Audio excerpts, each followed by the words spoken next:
Good evening to all. Chapter number 16 last chapter है ये हमारा, मेजरिंग एडवर्टाइजिंग इफेक्टिवनेस। बिल्कुल स्टार्टिंग चैप्टर से हम एडवर्टाइजिंग के बारे में पढ़ते आ रहे हैं। एडवर्टाइजिंग होता क्या है, इसको करने का पर्पस क्या होता है, इसकी प्रोसेस क्या होती है, कैसे हम इसका बजट तैयार करते हैं, इसकी प्रोसेस क्या होगी।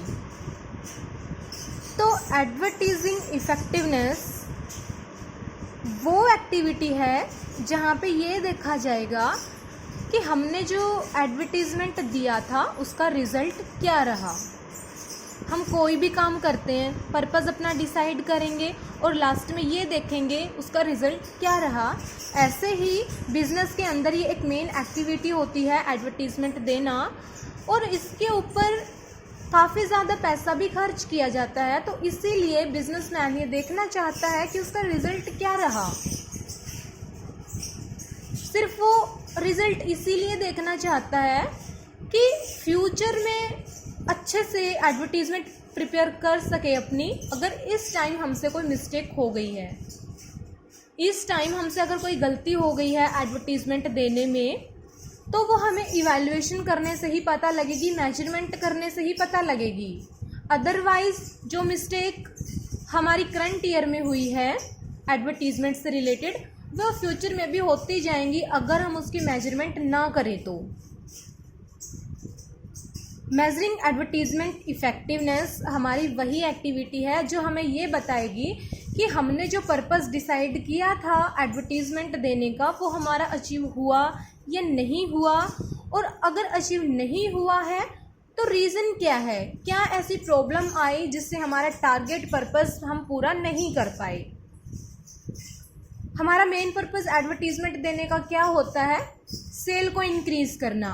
हमारा जो इनिशियल पर्पस है वो अलग हो सकता है कि हमने सिर्फ कस्टमर को इन्फॉर्म करना है, कस्टमर को पर्सुएट करना है, या फिर अपने प्रोडक्ट्स के बारे में कस्टमर को बताना है, नॉलेज देनी है अगर उसके अंदर कोई चेंज हुआ है तो।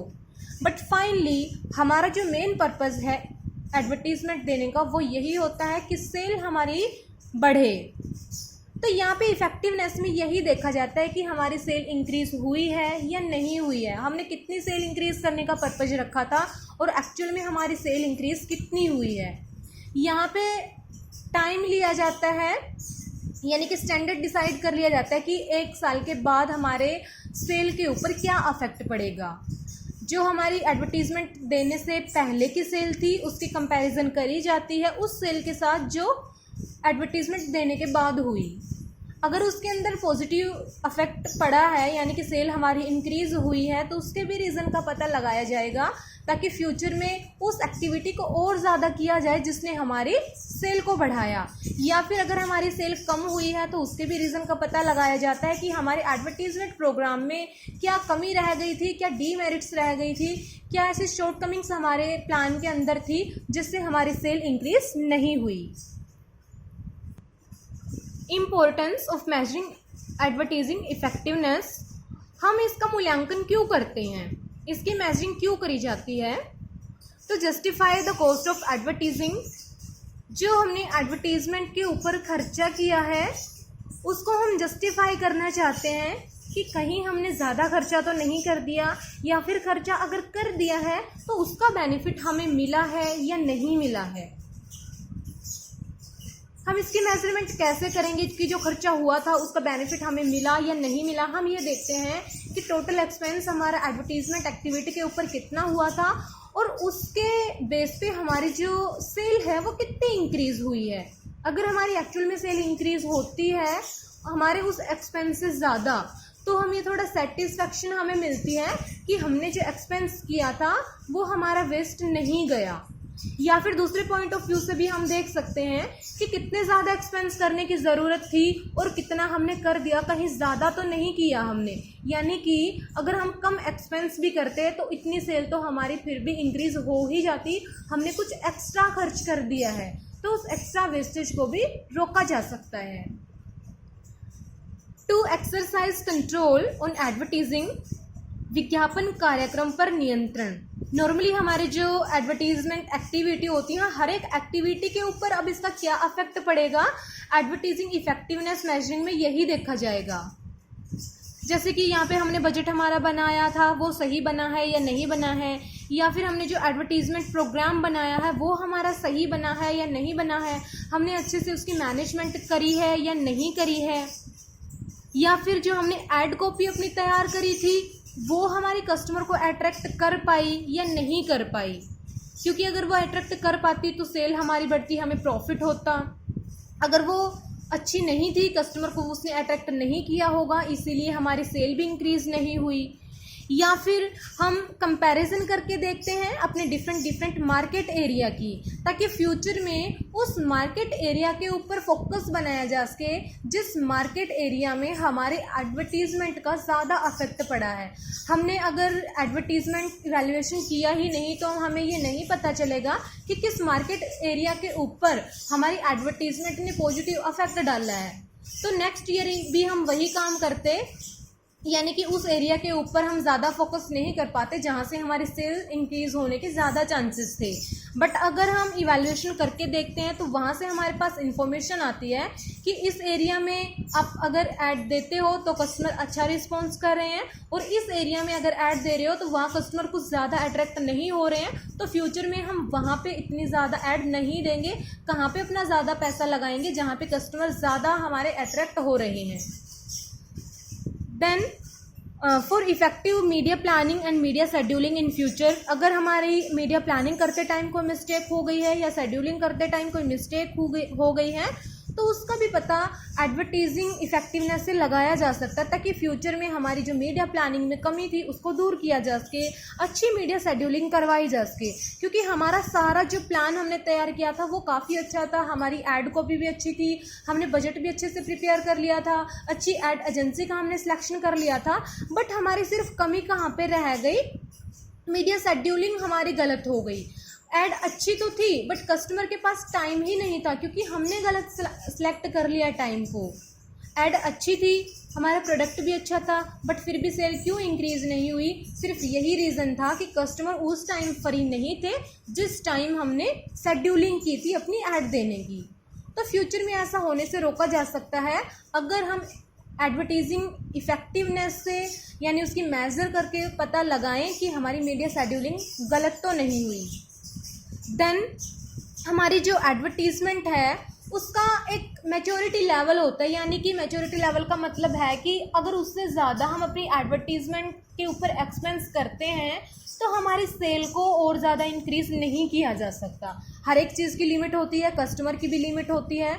हम अपनी ऐड को बढ़ाते जा रहे हैं, इंक्रीज़ करते जा रहे हैं, तो ऐसा नहीं होता कि कस्टमर हमारे टोटल जितने हैं वो सारे हमारे प्रोडक्ट को ख़रीदने लगे हैं, फिर भी हम ऐड दिए जा रहे हैं। ये पर्पस हमारा बना हुआ है कि और ज़्यादा कस्टमर बढ़ेंगे।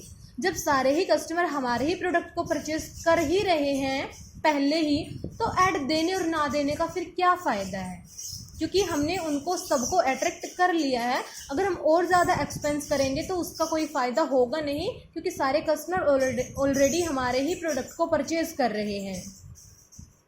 Then to reduce wastage in advertising expense, जो हमने मेजरिंग करी तो वहाँ पे ये पता लगाया जा सकता है कि कौन सी एक्टिविटी हमारी अनप्रोडक्टिव थी, यानी कि ऐसी कौन सी एक्टिविटी है जिसको करने या ना करने से हमारे सेल के ऊपर कोई फ़र्क नहीं पड़ता, हमारे कस्टमर के ऊपर कोई फ़र्क नहीं पड़ता। तो फ्यूचर में हम उस एक्टिविटी को रोक सकते हैं, क्योंकि उसका कोई फ़ायदा करने का है ही नहीं। हम करें उसको या ना करें, ना तो उससे हमारे कस्टमर हमसे दूर जा रहे हैं, यानी कि प्रोडक्ट को परचेज़ करेंगे फिर भी उसका कोई अफेक्ट पड़ता ही नहीं है, तो उस एक्टिविटी को हम रोक देंगे। To keep in touch with new trends in advertising, अगर हम मेजरमेंट करते हैं अपनी एडवर्टीजमेंट की तो वहाँ से कस्टमर से हमें ये पता लगता है कि किस तरीके से उनको और ज़्यादा अट्रैक्ट किया जा सकता है। क्योंकि डायरेक्ट हमारे कस्टमर अगर हमें ये बताएं कि हमें ये चीज़ अच्छी लगती है तो हम अपने जो ऐड कॉपी में वही चीज़ डाल देंगे, तो फ्यूचर में और ज़्यादा हमारा रिज़ल्ट पॉजिटिव आएगा। हमें नए ट्रेंड्स का पता कस्टमर से ही लगता है। Approach of evaluating advertising effectiveness, According to Philip Kotler, there are two types of approach. First, sale effect approach and second, communication effect approach. First है विक्रय प्रभाव विचारधारा, सेल्स इफेक्ट अप्रोच। इस अप्रोच के अकॉर्डिंग ये माना जाता है कि हमारी अगर सेल इंक्रीज हो गई तो इसका मतलब है कि हमारा जो एडवर्टीजमेंट प्रोग्राम था वो सक्सेस रहा, हमारा प्लान अच्छा था, हमारी एड कॉपी भी अच्छी थी, हमने जो एडवर्टीजमेंट प्रोसेस करी है वो काफ़ी ज़्यादा अच्छी थी, इसीलिए हमारी सेल इंक्रीज हुई है। इस अप्रोच का मानना ये है। बट रियल में ऐसा नहीं होता। हमारी जो सेल होती है उसको कम करने या ज़्यादा करने के और भी बहुत सारे फैक्टर होते हैं। एडवर्टीजमेंट अकेला ऐसा फैक्टर नहीं है जो सेल को डिक्रीज़ या फिर इंक्रीज़ कर देगा। बट इस अप्रोच के अकॉर्डिंग हम यही मान के चलते हैं। या फिर ऐसा भी हो सकता है कि हमारी जो एडवर्टीजमेंट कॉपी थी, हमारा जो एडवर्टीजमेंट प्रोग्राम था वो रियल में काफ़ी अच्छा था, बट शॉर्ट टाइम के अंदर उसने कस्टमर को इतना ज़्यादा अट्रैक्ट नहीं किया। शॉर्ट टर्म के अंदर इतना ज़्यादा अट्रैक्ट नहीं किया, मतलब अट्रैक्ट भी कर लिया, बट हो सकता है कि उस थोड़े से टाइम में कस्टमर उसको परचेज ना करें। मतलब कि एड कॉपी हमारे कस्टमर को अच्छी लगी है, वो अट्रैक्ट भी हो गए हैं, उन्होंने डिसीजन ले लिया है कि फ्यूचर में वो हमारे प्रोडक्ट को परचेज करेंगे, क्योंकि हो सकता है कि तब तक उनके पास में ख़रीदा हुआ जो ओल्ड प्रोडक्ट है वो बचा हुआ हो। ठीक है, फ्यूचर में वो खरीदेंगे। खरीदने का डिसीजन अगर उन्होंने ले लिया है तो इट मीन्स हमारी जो एडवर्टीजमेंट पर्पस था वो अचीव हो गया, क्योंकि फ्यूचर में वो खरीद लेंगे। लेकिन एक्चुअल में उन्होंने अभी तक उस चीज़ को ख़रीदा नहीं है, तो हम ये मान के चलते हैं कि सेल तो इंक्रीज़ हुई नहीं, तो हमारा एडवर्टीजमेंट प्रोग्राम फेल हो गया, हम उसको छोड़ देते हैं, यानी फ्यूचर में उसको चेंज कर देंगे। बट रियल में वो काफ़ी अच्छा था, फ्यूचर में प्रोडक्ट को परचेस करने वाले थे कस्टमर, लॉन्ग टर्म के बाद उसका इफेक्ट पड़ने वाला था, बट हमने शॉर्ट टर्म में उसको रॉन्ग मान के छोड़ दिया। तो जो सेल्स अफेक्ट अप्रोच है ये हमारी ओनली एक लॉन्ग टर्म तक ही, एक लॉन्ग टाइम के लिए ही रिजल्ट देती है, यानी कि सेल्स के ऊपर अफेक्ट पड़ा या नहीं पड़ा हमें ये सिर्फ एक लॉन्ग टर्म के बाद देखना चाहिए। शॉर्ट टर्म में अगर हम ऐसा देखते हैं तो हमारी ये अप्रोच नेगेटिव रिजल्ट ही देगी। Second approach, communication effect approach.